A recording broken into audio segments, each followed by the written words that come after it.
Brendan, first of all, earlier this summer you said Mario Balotelli won't be joining Liverpool. Why is that stance changed? Vinny, I can categorically tell you that I can't speak about it or anything until a player's signed. Where are we at with it then? Can you say where we're at with it? No. Okay. No. If we sign anyone now, we'll speak at length about them, but until then I can't say anything. Just wondered, can we ask you about the code of conduct though? Is that standard or is it a special case for this particular signing? Code of conduct as in, I think every club will have a code of conduct for the people and the professionals that work. You know, we've got quite an extensive code of conduct for players and staff here, so there's no specific one for any one individual. It covers across the professional group of people here, both staff and players. Is that therefore trying to keep the balance within your dressing room, make sure that the atmosphere within that dressing room is protected? We've got a fantastic environment here and a great culture, and I think that over the last 2 years it's something that was very important for us to create and build here. So, and there'll be nothing that will ever shake that or, as I said, provoke it in any way. So, and that's something that I've always protect at the club. So, as I said, the environment here is fantastic. We've got a real learning environment here for players. And as you've seen over a couple of years, we've had lots of players have improved and developed. So that will continue. If and when a deal for Mario is concluded, will that be your last piece of business, do you think, or are you still in the market for more? No, we will just look at what we needed right through to the end of August. We don't have too much to do, to be honest. We did the bulk of our work. There's a lot of great work went on early on in the pre-season, but we've always said we were looking for another striker. So if we can do a deal and the market the way it is, it makes it very, very difficult. But as I said, if we can do a deal for any more players, then that's certainly something that we'll do. So, but come the end of August, I'm sure I'll be really happy with the team and the squad that I have. With that in mind as well, how important is this one game in terms of the title race? Well, it's an important fixture for us. I think that we had a couple of great games against Manchester City last season, and of course they are the champions. So, but I don't think it will define everything. I think that it's over the course of the 38 games. You know, we done reasonably well in the big games last season, but it's over the course of the 38. So, and that's something that I'll always look at. You know, we've gone there in the last 2 seasons since I've been there. We've performed very well. And that will be the same idea going into this game, to perform. Look, it's early season and we started with a great win, but to go and perform and hopefully get the result is what the aim will be. Could somebody coming in have a knock-on effect on perhaps going out from the club as well?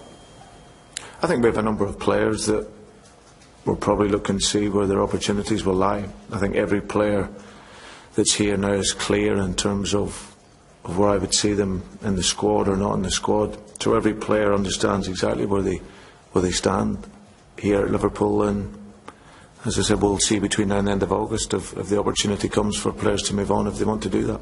And you've talked of the tight-knit team that you've already got. You must therefore have confidence that anybody coming in would be able to fit in rather than disrupting that team. Complete confidence. I think every player that we assess and look at, of course, character is very, very important. So no player would come into here if, as I said, if I felt that it couldn't work. I always look at people as well. It's not just on the coaching element. I look at people, and I think if I can help the person, then it's something that I will look at. And I think if you've assessed my coaching career from when I was a youth coach, it's all I've ever done. People who know me well will tell you that I look to try and develop the player and the person, and that is something that is always very, very important to me. So, and if I feel that someone cares enough, I will give them everything.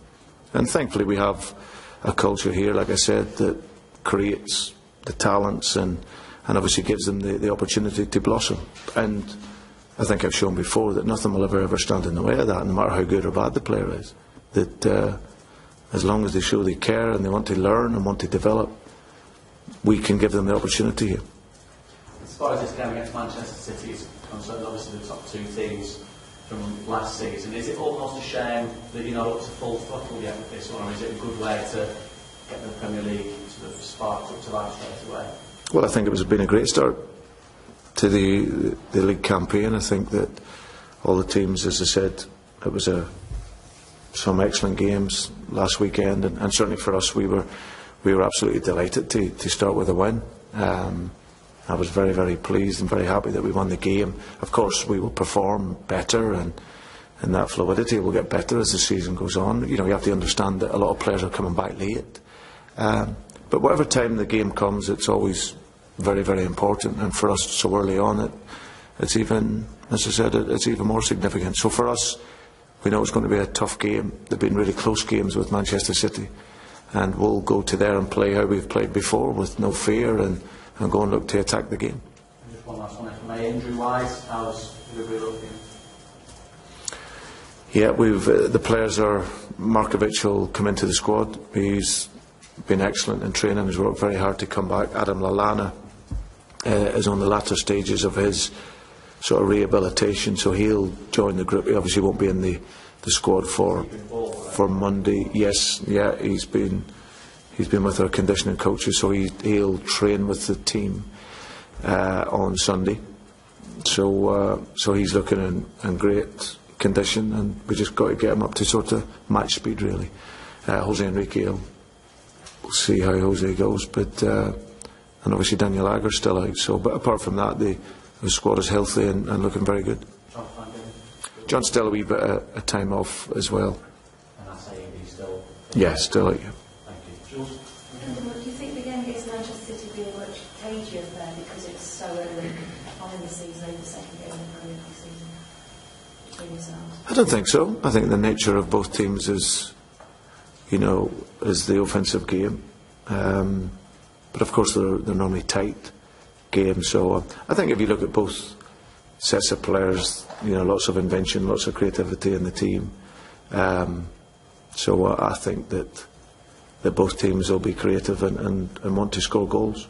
So I think it's the nature. For us, we know we need to be compact, we need to be solid when we haven't got the ball, we need to be aggressive and press well. That's the nature of our game, but we know we have that freedom and that movement and pace in the team that can hurt teams. So for us, we understand that it's early on, but it'll be a good game for sure. And when you talk about developing players and wanting to help players and the character of your sport, what is the ideal character for a Liverpool player? What type of personality person would that player be? I don't think there's players and people come in all different shapes and sizes and different traits. I think if you can't throw a blanket over everyone. I think all I can say is that this period of where I'm at and building the club, if we were looking to bring in a player that we felt was a risk 2 years ago, I couldn't have done it. I couldn't have done it, because the environment wasn't created. I think what we have here now is a culture of performance, of people working very, very hard, of an infrastructure that's set up to allow players to flourish. And if you come into that and you're not that way and not that character, then it will be really, really difficult for you. So you've got to weigh it up when you bring in the player, but certainly what you have is, this is a club that's different to most. This isn't like many clubs. Liverpool is a club that's a real strong family football club with values and ethics that run over many years. And I, as the manager of the club here, will fight to protect those always. So no matter the player or the professional at the club, they will abide by that. And that's something that is important. But we understand that sometimes you have to take a risk with people. And normally, and a lot of the time, if you take that risk, you can get a reward for it. Given the team spirit last season, Brendan, was such a big part of what you did. When you bring in 8 players and potentially 9, how do you preserve that team spirit and I guess involve the incoming players into that?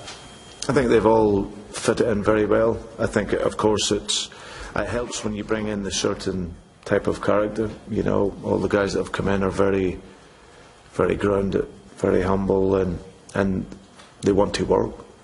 So they've come in, and as I said, it's been quite a smooth transition for them. And I think the atmosphere and the ambience around the team is very, very good. But that's something that you foster, it's something that you work at. It's not something that just happens, and that's something as the manager that you have to lead on. So for us here, it's been a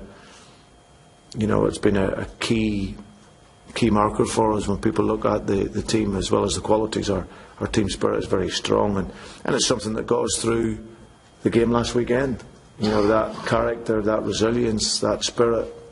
Maybe early on you didn't really see that, but I think you see that now in the team, that if we're not playing so well, we still want to fight and we still want to work, and you'll do that when the team is close and the squad is close, and ultimately that will get you results.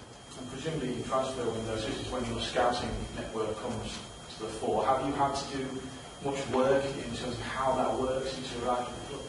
Yeah, but it's something that we had to create when we came in 2 years ago, and as each day has gone on, that has become really strong. We work very closely together. It's not easy, because there's a very small group of players that are there, and the market is obviously there for us, but it can be difficult. But there's been a lot of great works going on here over the course of this last season. The players that we're bringing in, they haven't just been plugged out of the sky. They've been monitored and watched, and we've obviously spoken to most, and they agree that they want to come into an ambitious club and hungry to do well here. So as I said, been a lot of activity over the off season, but as I said, we'll probably see this as our biggest window for a couple of years. Brendan, might we see Alberto Moreno make his debut on Monday, and you speak a little bit about what he'll bring to the team when he does come? Well, he'll be in the squad. He obviously comes in fit. He's a young player that is very dynamic going forward. He gives us the balance. He's got a great left foot, passes it well, sees the pass early, gets forward on the outside, can penetrate on the inside. As I said, he's very hungry and keen to learn. Got good experience. He comes in as a winner. He won the Europa League last year. So he comes in with a good mentality. And as I said, at the age, he's 22, and he's still got a lot of development in him. So he'll pick up the pace very quickly. As I said, he comes in as a regular starter in Sevilla. So I expect him to come in and over the coming years show he's a real attacking player, and that'll fit Liverpool perfectly. Anything else on the radios? No? Thank you very much.